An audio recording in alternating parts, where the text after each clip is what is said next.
This is just one method on how I'm able to keep my vehicles rust free and running good. Leave it in the comments below on how you guys keep your vehicles rust free and running good. What's going on, guys? Welcome back to the channel. Real quick video here. I am out here with the Chevy Silverado. We are putting some seafoam inside of our oil fill port here. This is something that I do personally in my 2019 Chevy Silverado to keep it running good, fresh, and clean. I highly recommend using a product like Seafoam or Marvel's Mystery Oil. I made a video about both of those products actually a couple days ago. Well, actually not a couple days, a couple weeks ago. My bad. Haven't put videos out in a while, so I apologize about that. Just been very busy. Holiday season is here, so again, happy Thanksgiving, happy holidays, and Merry Christmas, happy holidays to you guys that celebrate both of those events there. But out here doing some quick maintenance. Something that I also have to show you guys is we also did our coating for our truck as well. You guys won't be able to see all of it, but we did spray our surface shield inside of the wheel wells, all of our panels here, the steps included, because if you're a truck owner and you got steps, you guys know how steps like to rust out a lot and quickly. So I spray all my steps. I spray even the top side of it as well. I do not do the plastic here because we are obviously still using the vehicle. Kids, wife, me are getting inside and out of the vehicle. We don't want anybody slipping. But again, that product is right here. Just wanted to show you guys that. Again, it's called Surface Shield. Let me guys around here. Surface Shield made by PB Blaster. I spray this on absolutely everything except for my windows and lights, and obviously your brakes and rotors. And don't spray it on your exhaust either, unless you want a smelly in-cab truck. But I spray everything, guys. The paint as well. I didn't do the full paint on this truck. As you guys know, this does have PPF on it, so there's no reason to put it on the actual paint, except for the rockers and down below, where most of the watery salt is going to be getting into. But on the old truck, we have all of that sprayed on the paint as well, because that does not have PPF on it. But all the undercarriage on this truck has it sprayed on it. Nothing on the rims for this truck. The old truck has it on the rims.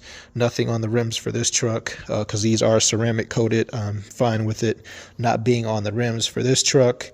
But other than that, all the windows don't have anything on it. Nothing on the mirrors, nothing on the body paint except for the lower half, because everything else is PPF'd. So shout out to Block a Chip again. You guys know those guys very well if you're a subscriber to the channel. Those guys do all of our detail work, or most of our detail work, on all of our vehicles. So they take care of us a good amount. So back to the Seafoam here, guys. I'm going to be changing my oil here in about 500 miles. So this is something that I do before an oil change, and I know some of you guys do this right after an oil change as well, and that's a good thing as well. But for me, I like doing it right before an oil change so that it can do the cleaning, and then I can get everything that it cleaned out of the engine and then put in fresh, new, clean engine oil. So that's just the method that I like doing.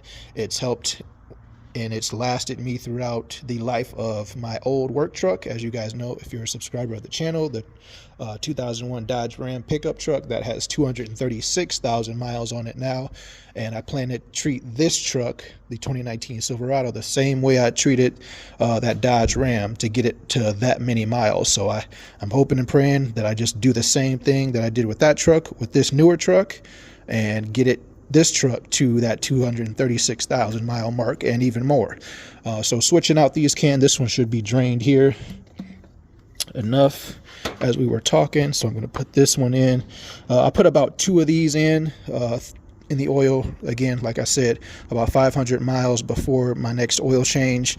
There is a bigger can that Seafoam sells. I just didn't get the bigger one because it costs more. I get 2 of these at Mark's because they're cheaper at Mark's to get than at the auto store or any other store.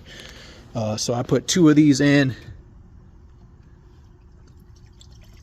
Let that guzzle down. And then I'm going to get about a couple more drives with this engine oil that's already in it, the used engine oil. Let the seafoam do its thing cleaning, get everything out that it cleaned, all the old engine oil, put fresh new engine oil, and then we are good for the winter time. Because as you guys know, if you live in Cleveland, Ohio, we had our first snowfall, our first actual snowfall a couple days ago. As you can see, got some piles left over that are still melting down. But we got snow here in Cleveland, Ohio, and it is time to make sure your vehicles are prepped and ready for wintertime. So that means checking all your fluids, changing your oil like I'm doing, checking your coolant, checking your windshield washer fluid. That's another thing that people miss all the time in the wintertime. You don't know how much you need it until you don't have it, especially when you're driving on the highway behind other vehicles and other vehicles are splashing you with that salt water, and it's getting your windshield all foggy and just nasty looking, and you need some windshield washer fluid to wipe your windows off and clean them up a little bit once you get off the highway or as you're still driving, so you can actually see.